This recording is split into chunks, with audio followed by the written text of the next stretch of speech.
Hello everyone, welcome to this video. इस video में हम क्लास 12th हिस्ट्री का जो हमारा चैप्टर है, third chapter kingship, caste and class, उस चैप्टर का पहला टॉपिक देखेंगे, क्रिटिकल एडिशन ऑफ महाभारत। इससे पहले हमने चैप्टर का इंट्रोडक्शन देखा था, अगर नहीं देखा हो तो जाके देख लेना। उसके बाद अब हम देखते हैं क्रिटिकल एडिशन ऑफ महाभारत, ये पहला टॉपिक। ठीक है, तो क्रिटिकल एडिशन क्या होता है, हेडिंग समझ लो। हिंदू रिलीजन का सबसे लंबा टेक्स्ट महाभारत है, और अब इसका क्रिटिकल एडिशन क्या होता है ये देखते हैं। क्रिटिकल एडिशन किसी भी चीज का अगर क्रिटिकल एडिशन होता है तो वो एडिशन होता है उस चीज का जिसमें हम सारे एविडेंसेस को मिला के सम अप करके एक कंबाइंड टेक्स्ट बनाते हैं। कि मतलब एक टेक्स्ट, जैसे महाभारत है, महाभारत का एग्जांपल ले लो। तो महाभारत है, तो महाभारत एक है नॉर्थ इंडिया में, एक है भाई ईस्ट इंडिया में, एक है वेस्ट इंडिया में, एक है भाई जो पहाड़ी इलाके इंडिया उसमें, या फिर साउथ इंडिया, एक है भाई डेक्कन प्लेट्यू उसमें। तो मतलब इंडिया में जो महाभारत है वो भी अलग अलग जगह पे बिखरी हुई है, और हर एक की मतलब थोड़ी थोड़ी स्टोरी सी अलग है। मतलब मेन स्टोरी सेम है कि कौरव पांडव आपस में लड़ रहे हैं, लेकिन बहुत सारी ऐसी चीजें हैं जो कि अलग हैं। तो उन सारी अलग अलग चीजों को मिलाना, उन सबको पढ़ना, फिर उनसे एक एडिशन निकालना कि ये सारी महाभारत अलग अलग हैं, इन सबको पढ़ा और एक कंबाइंड महाभारत निकाल दी, जिसे बोलेंगे क्रिटिकल एडिशन ऑफ महाभारत। यानी कि महाभारत के जितने भी एविडेंसेस हैं, जितनी भी स्टोरीज हैं, उन सब स्टोरीज को मिला के एक महाभारत की स्टोरी बनाना। ठीक है, तो ये होता है क्रिटिकल एडिशन। और ये कब बना, ये मतलब बनाना स्टार्ट किया गया था 1917 में बनाना स्टार्ट किया था। किसने स्टार्ट करा था? एक बड़े लीडर थे जिनका नाम है V.S. सुकथंकर ऐसा नाम है। तो V.S. सुकथंकर नाम के एक बड़े इंडियन संस्कृत भाषा के विद्वान, और इनकी लीडरशिप के अंडर में बहुत सारे स्कॉलर्स लगे, बहुत सारे हिस्टोरियंस लगे, और उन्होंने भाई सारे महाभारत के जितने भी एविडेंसेस अवेलेबल थे उन सबको पढ़ना स्टार्ट करा और एक क्रिटिकल एडिशन बनाना स्टार्ट करा। तो इसमें जितने भी संस्कृत के मैन्युस्क्रिप्ट थे उस महाभारत के, हर एक रीजन में सबको लाया गया एक जगह पे, उन सबको पढ़ा गया। अलग अलग स्क्रिप्ट में भी थी, मतलब कोई देवनागरी में लिखा हुआ है, कोई भाई ब्राह्मी स्क्रिप्ट में लिखा हुआ है। तो मतलब अलग अलग स्क्रिप्ट में लिखी हुई थी, तो उन सबको अलग अलग हिस्टोरियंस के द्वारा पढ़ा गया, अलग अलग पार्ट से मंगवाया गया उन्हें। फिर उसके बाद एक मेथड के अकॉर्डिंग जो टीम थी उसने इन सबको कंपेयर करा, हर एक वर्स को कंपेयर करा, हर एक श्लोक को कंपेयर करा, और फिर उसके बाद अल्टीमेटली उन्होंने बहुत सारे श्लोक ऐसे सेलेक्ट करे जो कि कॉमन थे हर एक में, और उसके बाद उन्होंने इन सबको लिख लिया एक जगह पे। और फिर कितने कॉमन श्लोक्स निकले, वो इतने निकले कि 13,000 पन्नों में ये पूरा लिखा गया। यानी कि जितने भी मैन्युस्क्रिप्ट वगैरह, जितने भी टेक्स्ट वगैरह मंगवाए गए थे, उन सब टेक्स्ट से जितना भी सामान निकाला, 13,000 पन्नों जितने लंबे निकल गए। ठीक है, तो 13,000 पन्नों में जो महाभारत थी उसे लिखा गया। और कितने साल लग गए इसमें? 47 ईयर्स लग गए। मतलब लोगों की पूरी जिंदगी भी चली गई। किसी ने भाई 40 साल की उम्र में स्टार्ट करा होगा तो 87 का हो गया होगा, तो 47 ईयर्स बाद ये पूरी थिंग कंप्लीट हुई। ठीक है, अब इससे दो चीजें क्लियर हो जाती हैं, दो जो चीजें थी वो एपरेंट हो जाती हैं, ऐसा एनसीईआरटी में लिख रखा है। एपरेंट क्या होती हैं? क्लियर, यानी कि हमें बिल्कुल समझ आ जाती हैं दो चीजें इनसे। क्या चीजें समझ आ जाती हैं? कि भाई जो संस्कृत टेक्स्ट थे, संस्कृत के जो महाभारत के जो टेक्स्ट थे, संस्कृत वर्जन्स, उनमें बहुत सारी सिमिलैरिटी मिली है। मतलब अगर कॉमन नहीं होता किसी में भी, हर एक में अलग स्टोरी होती, तो 13,000 पन्ने नहीं भरते। ठीक है, तो सिमिलैरिटी मिली है। और ये सिमिलैरिटी कहाँ पे मिली है भाई? जम्मू एंड कश्मीर के जो रीजन है वहाँ के मैन्युस्क्रिप्ट, नेपाल के रीजन के मैन्युस्क्रिप्ट, केरला के रीजन के मैन्युस्क्रिप्ट, तमिलनाडु के रीजन के मैन्युस्क्रिप्ट, मतलब नॉर्थ से लेके पूरा साउथ तक हर जगह के मैन्युस्क्रिप्ट में कुछ ना कुछ सिमिलैरिटी मिली है स्टोरी में। तो ये बात क्लियर हो जाती है हमारे सामने। दूसरी बात जो क्लियर होती है वो ये है कि हर जगह के जो मैन्युस्क्रिप्ट थे उनमें कुछ रीजनल वेरिएशंस भी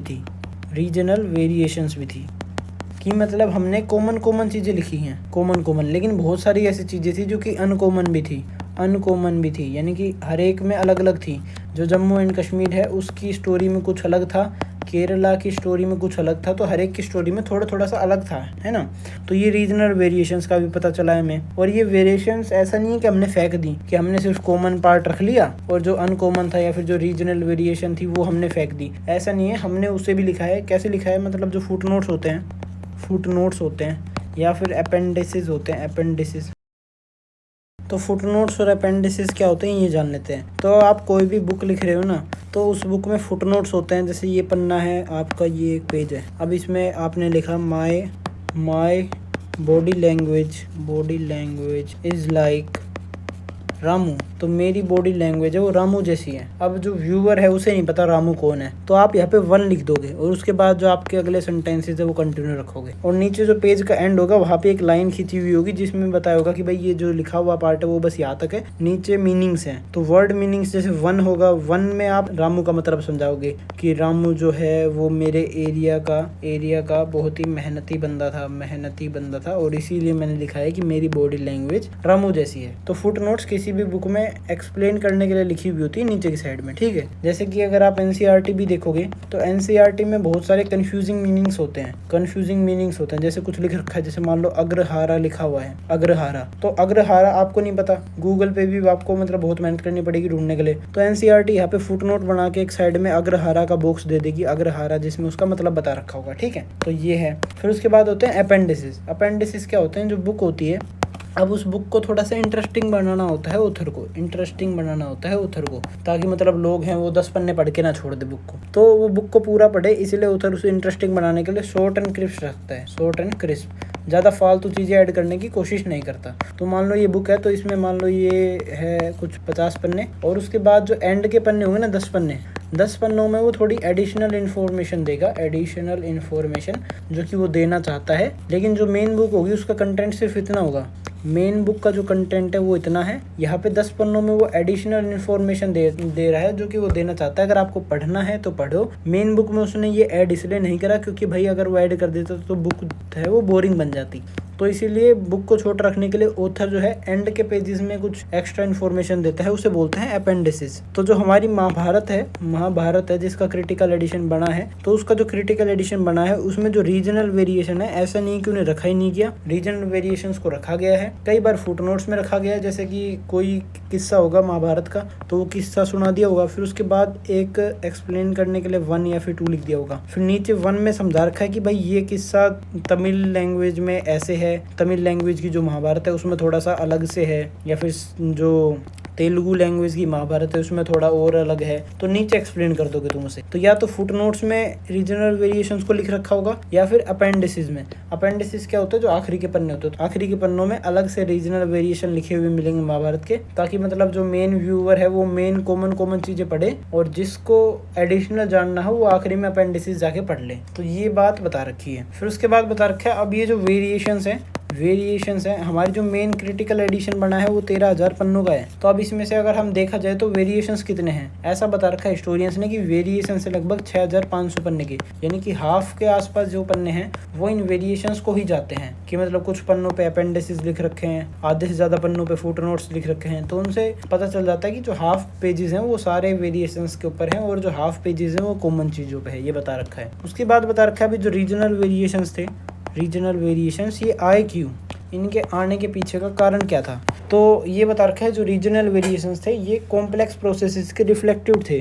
जो उस ज़माने में कॉम्प्लेक्स प्रोसेसेस जो इंडियन सोसाइटी थी उसमें बहुत सारे कॉम्प्लेक्स प्रोसेसेस चल रहे थे उस टाइम पीरियड पे, तो उनके रिफ्लेक्टिव है रीजनल वेरिएशन। कैसे, मान लो एक एग्जांपल मानते हैं कि उस ज़माने में कास्टिज्म नहीं था, जब महाभारत थी, जब कास्टिज्म नहीं था, ठीक है। लेकिन महाभारत जब लिखी जाने वाली थी, लिख रहे थे जब लोग उसे, जब कास्टिज्म आ गया, एग्जांपल दे रहा हूँ, कोई भी श्योर नहीं कि कास्टिज्म कब आया, शायद महाभारत से पहले भी हो, क्या पता महाभारत के बाद में आए हो, तो मैं एग्जांपल दे रहा हूँ, एग्जांपल की तरह लेना इसे सिर्फ। तो भाई कास्टिज्म नहीं था लेकिन महाभारत लिखते हुए आ गया, तो जो कर्ण था, मान लो कर्ण जब मतलब रथ चालक का बेटा था और रथ चालक का बेटा था और वो राजा बन गया था, तो मेन स्टोरी में मान लो सिर्फ इतना हो कि भाई कर्ण रथ चालक का बेटा था, उसने करी मेहनत और फिर वो बन गया राजा, बस मेन स्टोरी में इतना है। लेकिन भाई जब लिख रहे थे, जब आ गया कास्टिज्म, तो कास्टिज्म मान लो किसी एक एरिया में आया, जैसे हरियाणा पंजाब का एरिया है, मान लो कि भाई हरियाणा पंजाब के एरिया में कास्टिज्म आ गया और जो केरला है उसके एरिया में कास्टिज्म नहीं आया, ऐसा मान लो सिर्फ, ठीक है। तो अब जो हरियाणा पंजाब का जो रीजनल वेरिएशन होगा महाभारत का, तो उस महाभारत के जो रीजनल वेरिएशन है उसमें लिखा होगा कि जो कर्ण उसने बहुत गंदा काम करा, कर्ण को सजा मिली, या फिर कर्ण ने बहुत गंदा काम करा, लोगों ने उसे सुनाया बुरी तरीके से, उसको पूरी जिंदगी डिस्क्रिमिनेशन फेस करना पड़ा क्योंकि वो अपने कास्ट के काम के खिलाफ कर रहा था। लेकिन केरला में कास्टिज्म नहीं आया था अभी, तो उसकी स्टोरी में सिर्फ यही लिखा हुआ मिलेगा कि भाई कर्ण जो बंदा था वो मेहनती था और फिर वो राजा बन गया।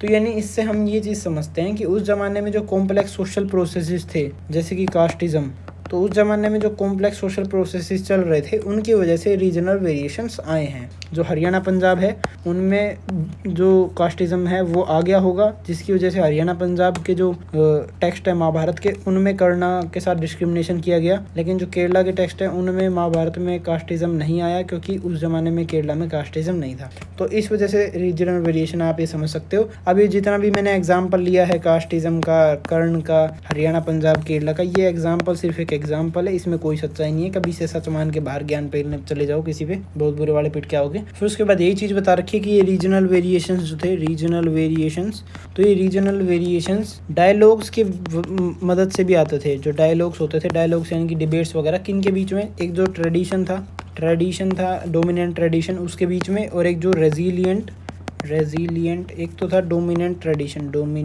ट्रेडिशन और एक resilient local ideas and practices.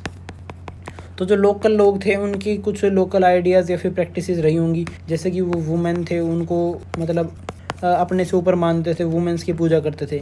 लेकिन जो ट्रेडिशन था उसमें बता रखा कि भाई वुमेंस को इक्वालिटी का हक नहीं है, जो लड़का है वो वुमेन का ओनर होगा वगैरह, ये सब बातें बता रखी हैं। तो इनके बीच में डिबेट चलेगी। जो कुछ लोग होंगे ब्राह्मण्स वगैरह या फिर जो संस्कृत के स्कॉलर होंगे उस ज़माने में, वो इसकी साइड लेंगे, और जो लोकल लोग होंगे तमिल तेलुगु ये वगैरह, ये सब इसकी साइड लेंगे। तो इनमें बहुत सारी डिबेट्स डिस्कशन चलेगी कई सालों तक, और उसकी वजह से एक नया टेक्स्ट निकल के आएगा, जिसमें रीजनल वेरिएशन होंगी।